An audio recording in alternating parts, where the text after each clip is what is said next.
Of the estimated 1.5 million Americans that have some form of lupus, African Americans are 3 times more likely to be diagnosed with the disease. Moreover, these patients often experience greater severity and a more accelerated course of lupus as well. You're listening to Everyday Family Medicine, and I'm Dr. Jennifer Caudle. Joining me today is Dr. Ashira Blazer, an instructor in the Department of Medicine and a rheumatologist at NYU Langone Health in New York City. Dr. Blazer, welcome to ReachMD. Well, thank you for having me. We're excited you're here and really happy to talk about this really important topic. To start out, can you talk a little bit about the demographics of those with lupus in terms of age and race? So patients with lupus are by far and away women, and I think any treating physician knows that. The practice is almost 90% women when you're taking care of lupus patients, which is similar for other autoimmune disorders. In fact, recently, a study from NYU, the incidence and prevalence of systemic lupus erythematosus in New York, found that women were about 9 times as likely to develop lupus as men. These are usually women during childbearing ages, and it tends to affect minorities more frequently than whites. And let's talk a little bit about the diagnosis of lupus. Why is lupus so hard to diagnose? Yeah, so lupus is the great imitator, we say. Very difficult to diagnose because essentially any organ system can be involved, and sometimes the first symptoms can overlap with a number of other syndromes. Ultimately, lupus is a clinical diagnosis, which means that it's about having a constellation of symptoms that fits, and then the laboratory diagnoses, the ANA or the subset of anti-nuclear antibodies support the clinical findings. So I think when a patient comes in, maybe a young woman, she's got some fevers and constitutional symptoms, she develops some joint pains and maybe rashes, it's sort of hard to fit that in the bucket of lupus when there are so many other things that it could be. And that makes a lot of sense about the great imitator. You use that phrase, and certainly we've all heard that. That does make a lot of sense. Let's go back a little bit and talk about the communities that are affected by lupus. And if we focus on the African American community in particular, what are some of the selective challenges that African Americans may face with regards to their lupus? So I think the first is that lupus is much more common in people of African ancestry in general. So African Americans, about 3 to 4 times as likely to have lupus than other demographic groups. And as well, we tend to have much more severe disease. So kidney disease, cardiovascular disease is more common in people of African ancestry.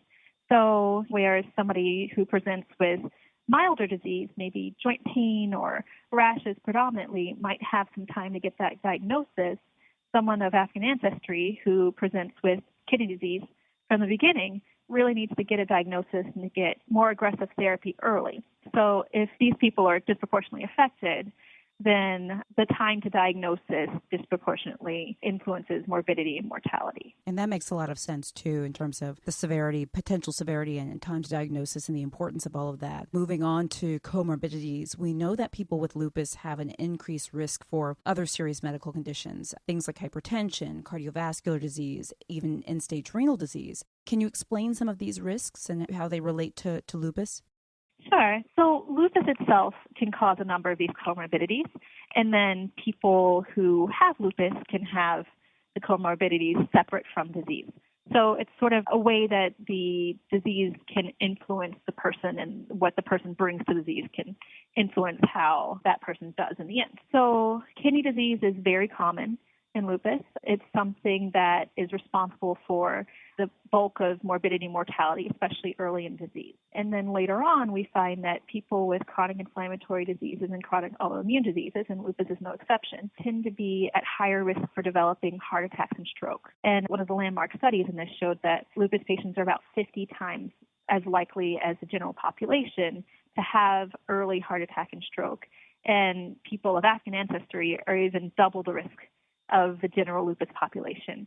So these are the main comorbidities we have to keep our eyes on as rheumatologists caring for these patients. Now, if you're just tuning in, you're listening to Everyday Family Medicine, and I'm your host, Dr. Jennifer Caudle. My guest today is Dr. Ashira Blazer, a rheumatologist and instructor at NYU Langone Health. We are talking about the management considerations for lupus patients, especially in the African American community. Continuing on the subject of risk, you're doing research on genetic mutations that are common in people of African ancestry.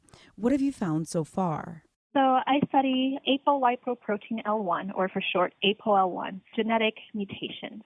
And that sounds like a mouthful, but the genetic risk profile is similar to what we see in sickle cell. So the idea is that these mutations have arisen because they provide an evolutionary advantage in resisting infection. So in the case of sickle cell, it's malaria. In the case of APOL1, it's African trypanosomiasis. So we find that people of West African ancestry are very likely to carry at least one copy of this mutation, or even two copies of the mutation. So in a study done in the U.S., it was found that African Americans, about 60% of African Americans carry at least one copy of this mutation, and then of that, 30% carry two copies of the mutation. So they're very, very prevalent. And under normal conditions, people may have a slightly increased risk of developing end-stage renal disease or cardiovascular disease. But we find that the risk is more contingent upon the comorbidities that a person has. So if you think about the mechanism of protection, this gene is there to protect against infection. So when the immune system is active, the gene is expressed more, sort of like a blueprint. You know, you wouldn't use a blueprint if you don't need to build a building. The body is the same way. It doesn't transcribe a gene unless it needs it to protect against infection. So when somebody has lupus or other chronic infectious or inflammatory disorders, this gene is expressed even more.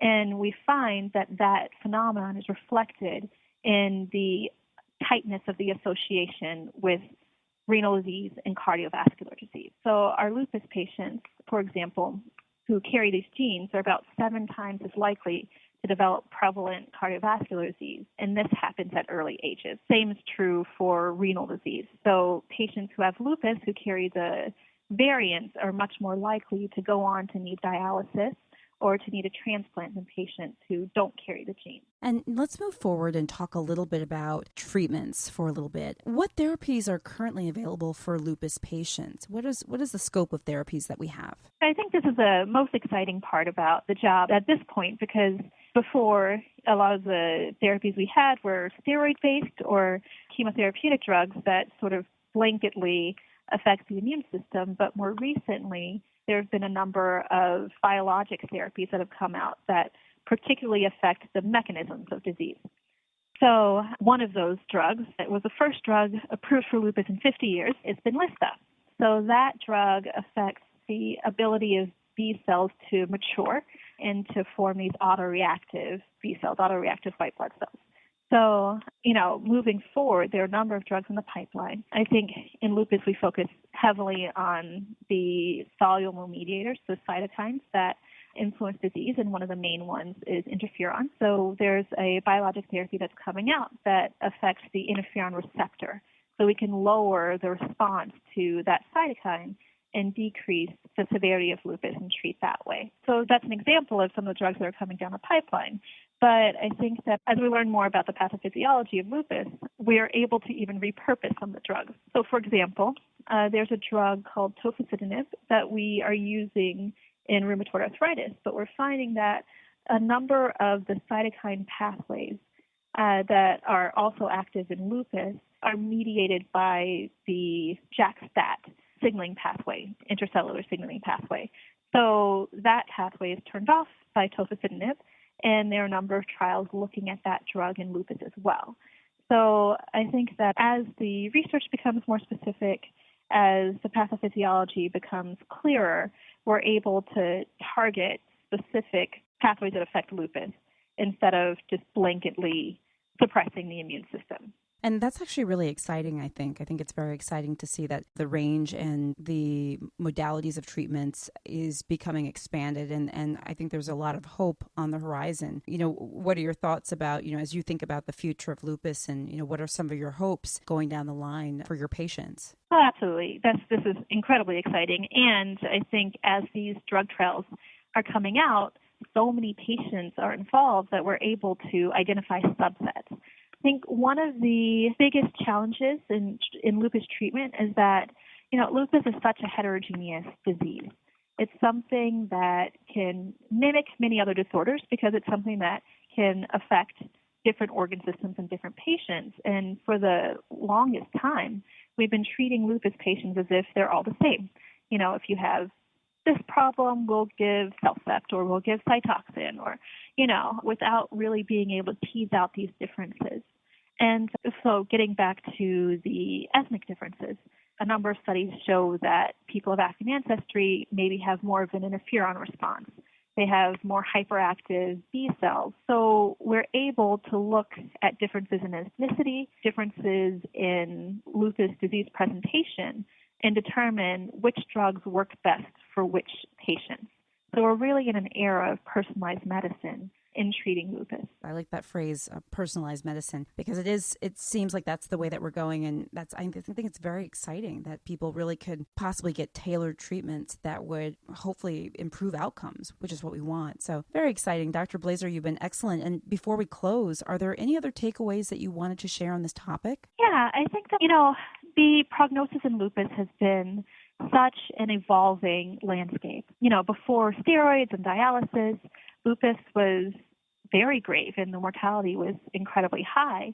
And I think with each coming discovery, each passing generation, we're finding that people are able to live very healthy, nearly normal lives with lupus. And I'm excited to be a part of that. My work actually takes me to West Africa, where some of the advances have not necessarily reached. And I'm finding that even bringing some of that knowledge is starting to affect prognosis there. So I think this is a time to be hopeful for physicians and for patients. And I'm excited to see what's happening in the future. Well, with that, I want to thank my guest, Dr. Ashira Blazer, for joining me today to talk about lupus in the African American community. Dr. Blazer, it was great having you on the program. Thank you. I'm Dr. Jennifer Caudle, and to access this episode and others from Everyday Family Medicine, please visit reachmd.com and become part of the knowledge. Thanks for listening.